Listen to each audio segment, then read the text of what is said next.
Vous avez probablement entendu parler du déclin de la population chinoise. En 2022, la population chinoise a chuté de 850 000 personnes. Selon le Bureau national des statistiques, l'Organisation des Nations Unies prévoit que la population chinoise pourrait tomber à 1,3 milliard d'ici 2050 et descendre en dessous de 800 millions d'ici 2100. Et si je vous disais que le déclin de la population russe est encore plus grave que vous ne l'imaginez? Oui, la Russie est dans une situation bien pire que la Chine. En fait, on peut dire qu'il s'agit d'un effondrement démographique. Voici la situation génétique. Selon les prévisions les plus pessimistes, la population du pays devait passer de 146 millions en 2022 à 134 millions en 2036. En gros, en seulement une décennie, la Russie pourrait perdre plus de 10 millions de citoyens. À cet égard, aucune puissance occidentale n'a fait plus de mal à la Russie que Poutine. Pour comprendre pourquoi la démographie de la Russie est catastrophique, il faut examiner certains événements historiques. Le déclin de la population russe a commencé après la Seconde Guerre mondiale, qui a tué de nombreuses personnes et provoqué une baisse du taux de natalité tous les 25 ans. Les générations suivantes avaient moins d'enfants. Bien qu'il y ait eu quelques courtes périodes de croissance depuis la guerre, ces moments ont donné une impression trompeuse. Pourquoi ? Aujourd'hui, la devise du Kremlin est « moins de gens, moins de problèmes ». Sans surprise, la courbe démographique de la Russie ressemble à un vieil arbre prêt à s'effondrer. Elle a une base mince, un tronc qui s'amincit et des branches qui tombent plus vite que les feuilles en automne. En comparaison, regardez à quoi ressemble l'arbre démographique sain du Mexique, robuste et vigoureux comme un burrito. La cause profonde du problème, c'est que la Russie déclenche de temps en temps des guerres coûteuses. Conséquences dévastatrices, des millions de Russes tués ou blessés. Oui, la Russie est responsable de la Seconde Guerre mondiale. La guerre en Europe débute le 23 août 1939, quand l'Union soviétique et l'Allemagne nazie signent un accord pour se partager la Pologne et l'Est de l'Europe. Le 1er septembre 1939, l'Allemagne a envoyé son armée en Pologne occidentale, suivie par l'entrée de l'armée soviétique en Pologne orientale le 17 septembre. La Grande-Bretagne, liée à la Pologne par un accord de défense, a déclaré la guerre à l'Allemagne après l'invasion. La France, ayant aussi un accord avec la Pologne, déclara la guerre à l'Allemagne quelques heures après. Cependant, ni la Grande-Bretagne ni la France n'ont déclaré la guerre à l'Union soviétique, ce qui a suscité la controverse en Grande-Bretagne. Comme le public ne connaissait pas les détails de l'accord de défense. Beaucoup ont alors pensé que l'Union soviétique pouvait s'emparer de territoires sans conséquences. Le rôle de l'Union soviétique durant la Seconde Guerre mondiale doit être davantage discuté pour mieux comprendre le comportement impérial de la Russie actuelle. Pour faire court, n'entamez pas de guerre coûteuse, mais bonne chance pour expliquer cela à Poutine. Vous avez sûrement déjà entendu, l'histoire se répète. Eh bien, l'histoire russe en est une démonstration parfaite. La Russie a lancé une guerre coûteuse contre l'Ukraine le 24 février 2022. Vous l'avez deviné ? Cela a aussi causé l'effondrement démographique de la Russie. Comment ? Comment la Russie montre-t-elle que l'histoire se répète ? Tsars soviétique, homme fort, même empire, mais avec meilleur Wi-Fi et sanctions plus strictes. La population russe baisse depuis 7 ans à cause d'une fécondité plus faible, moins de femmes en âge d'avoir des enfants et moins d'immigration. Le démographe russe Alexei Raksha note que moins de 294 000 bébés sont nés au cours des 3 premiers mois de 2025, ce qui est le chiffre le plus bas pour la Russie depuis 225 ans. Beau travail, camarade Poutine. Cette baisse des naissances signifie que l'âge moyen des Russes va diminuer, entraînant des taux de mortalité plus élevés et une population globale plus petite et plus âgée. Dans les décennies à venir, l'impact de cette situation commence tout juste à devenir clair. Les taux de fécondité nationaux sont tombés à 1,4 enfants par femme, et dans certaines grandes villes, il n'est que d'un enfant par femme. C'est bien inférieur aux 2,2 enfants par femme nécessaires pour maintenir la population stable.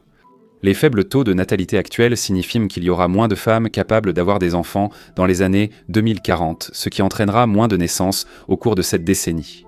Pourquoi les dirigeants russes ignorent-ils le déclin démographique ? Ils sont trop occupés à graver leur nom dans l'histoire, pensant que les statues seront plus nombreuses que les citoyens. D'ailleurs, il s'avère que certains habitants de Tcheliabinsk en Russie ont fabriqué une statue de Poutine. Tu sais ce qui est scandaleux à propos de ça ? C'est que la statue mesure 180 cm de haut, ce qui n'est clairement pas la taille de Poutine. Voici la réponse d'un artiste lituanien. Tu préfères laquelle ? Celle-ci. Voici comment les démographes décrivent la population de la Russie aujourd'hui. La population russe connaît généralement une forte mortalité. La cause des taux élevés de mortalité en Russie, notamment chez les hommes, est évidente. Tout d'abord, la consommation d'alcool et ses effets secondaires, comme les accidents, les suicides, la violence et les meurtres, restent élevés. L'influence du lobby de la vodka est souvent tenue pour responsable de cela. Là-bas, il y a constamment une différence de 10 ans d'espérance de vie entre les hommes et les femmes. C'est aussi l'un des rares pays où il y a une pénurie importante d'hommes, qui ne représentaient que 46% de la population lors du recensement de 2020. Près de 40% des mères sont célibataires. D'après Rostad, l'espérance de vie en Russie a chuté de près de 7 mois en 2023, passant de 73,41 à 72,84 ans. Ironiquement, lors de sa 5e prise de fonction en mai 2024, Poutine a affirmé vouloir porter l'espérance de vie russe à 78 ans d'ici 2030. Tu vois, parfois il peut aussi être drôle. C'est juste pour que nous puissions comprendre comment l'élite dirigeante traite la population russe. L'an dernier, Georgi Filimonov, gouverneur de Vologda, a aussi attribué la mortalité en Russie à la consommation d'alcool. Et je cite, « Nous ne pouvons pas rester indifférents pendant que nos compatriotes meurent. Si la population disparaît et meurt comme en temps de guerre, qui viendra les remplacer ?» La santé des générations futures, l'économie et notre vie publique, sociale et culturelle subissent des dommages irréparables. Et tout cela se passe en temps de paix, pas sur la ligne de front. Fin de citation. Seulement des larmes de crocodile. Juste un politicien russe typique qui a probablement essuyé ses larmes avec une liasse de billets. Mais pourquoi la population russe souffre-t-elle d'une pénurie d'hommes ? Parce que les gars disparaissent sans cesse dans les guerres et la vodka, voilà pourquoi. De plus, et c'est un fait incroyablement intéressant, environ 30 000 Russes en âge de travailler meurent chaque année du virus de l'immunodéficience humaine. Ce chiffre augmente en raison de la hausse des coûts des traitements et du manque de dépistage précoce. Le gouvernement dépense 70 milliards de roubles, soit 670 millions de dollars par an, pour le traitement du virus de l'immunodéficience humaine. Cela a un impact économique important car cela entraîne une perte de personnes économiquement. À ce jour, la Russie a enregistré 17 millions d'infections au virus de l'immunodéficience humaine et près de 50 000 décès, et cela est principalement dû à des lacunes dans le diagnostic précoce et la disponibilité des traitements. Des pénuries d'antirétroviraux essentiels sont survenues à cause de chaînes d'approvisionnement perturbées. La transmission hétérosexuelle est aujourd'hui la plus fréquente, mais les groupes marginalisés comme les consommateurs de drogue et les travailleurs du sexe restent très vulnérables. Le financement des tests est 30% inférieur aux recommandations, ce qui freine la détection précoce. Donc la Russie est littéralement le pays le moins sûr d'Europe. Cependant, passons maintenant au principal facteur de l'effondrement démographique, les guerres dès que la Russie ne cesse de déclencher. Les pertes et les victimes russes en Ukraine ont été extraordinaires. Au total, jusqu'à 250 000 soldats russes sont morts en Ukraine avec plus d'1 million de pertes russes au total. Un signe du mépris flagrant de Poutine pour ses soldats. Pour mettre ces chiffres en perspective historique, la Russie a subi environ 5 fois plus de pertes en Ukraine que dans toutes les guerres russes et soviétiques réunies entre la fin de la Seconde Guerre mondiale et février 2022 De plus, les pertes russes en Ukraine sont 15 fois supérieures à celles de la guerre de 10 ans de l'Union soviétique en Afghanistan et 10 fois supérieures à celles des 13 années de guerre de la Russie en Tchétchénie. Pourquoi les dirigeants russes évitent-ils de parler des pertes russes ? Non. Ils polissent tant leurs médailles qu'ils ne voient sans plus les casernes vides dans leurs reflets. Nous sommes. En mars 2025, plus de 10 000 soldats russes ont été confirmés morts en Ukraine, selon un rapport de BBC Russie et Mediazona. Environ un quart des morts étaient des combattants volontaires, 16% étaient des prisonniers et 11% étaient des soldats mobilisés. Les unités de fusiliers motorisés représentaient 7%, les forces aéroportées, 3% et les mercenaires privés, plus de 2%. Plus de 4 800 officiers ont également été tués. Leur part des morts est passée de 10% au début de la guerre à 2-3% fin 2023, alors que la Russie recrutait plus de volontaires. Dans près de 30% des cas, il n'était pas clair dans quelle unité les soldats servaient. Au 6 juin 2025, le nombre de décès confirmés parmi les officiers de l'armée russe et d'autres forces de sécurité s'élevait à 5 138. Le pourcentage de décès d'officiers parmi le total des pertes diminue régulièrement depuis le début du conflit. Au début, lorsque les soldats professionnels sous contrat constituaient à chaud la majorité de la force d'invasion, les officiers représentaient jusqu'à 10% des décès. Cependant, en novembre 2024, ce taux était tombé entre 2 et 3%, ce qui indique un changement dans les stratégies de combat. Et le recrutement massif d'infanterie volontaire qui a connu des taux de perte nettement supérieurs à ceux de leurs officiers commandants. Donc, les Russes se soucient un peu de savoir qui sera sacrifié le plus. Ne vous inquiétez pas, les enfants d'oligarques obésmantiques sont parmi les plus en sécurité en Russie, ou même en Europe ou en Amérique. La guerre de la Russie en Ukraine a apporté d'autres facteurs qui contribuent à la crise démographique. Vous voyez, quand les soldats rentrent chez eux, ils ont besoin de soins professionnels pour rester en bonne santé mentale.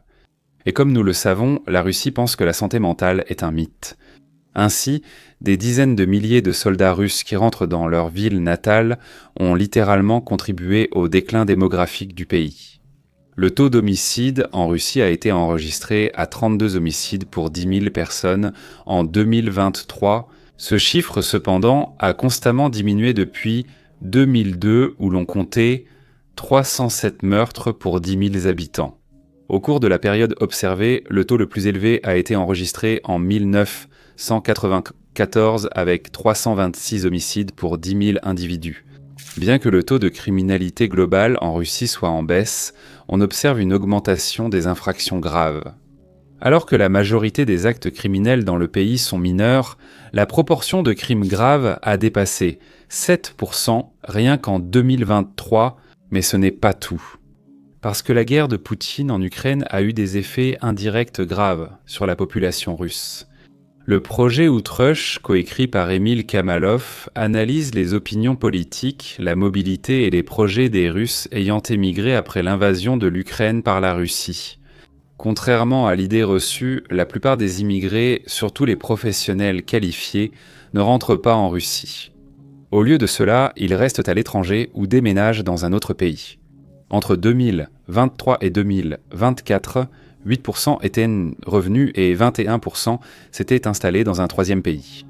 Près d'un tiers envisageait un autre déménagement dans l'année.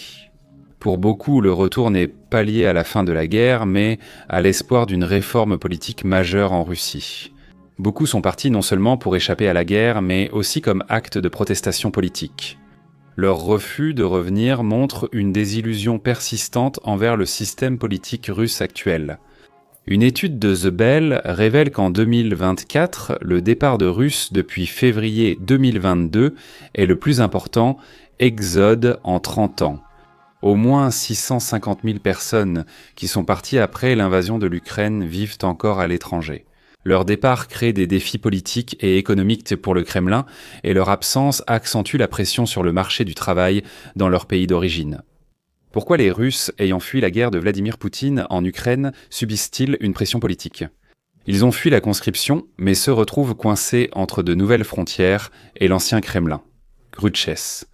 La migration secondaire était courante parmi ce groupe, souvent motivée par l'insécurité juridique, les défis culturels ou le manque d'options de résidence à long terme. Des pays comme la Serbie sont devenus plus attractifs grâce à des politiques migratoires plus souples, tandis que des destinations antérieures comme la Turquie et la Géorgie voient d'en avoir les gens partir en raison de la détérioration des conditions.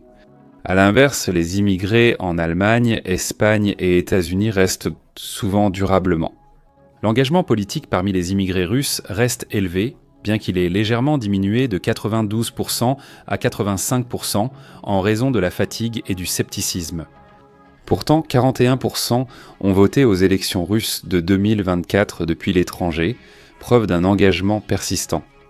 Selon Georges Barros, chef d'équipe de l'International Study of War Russie, Moscou ne serait probablement capable de soutenir le conflit que pendant encore 12 à 16 mois à ce rythme.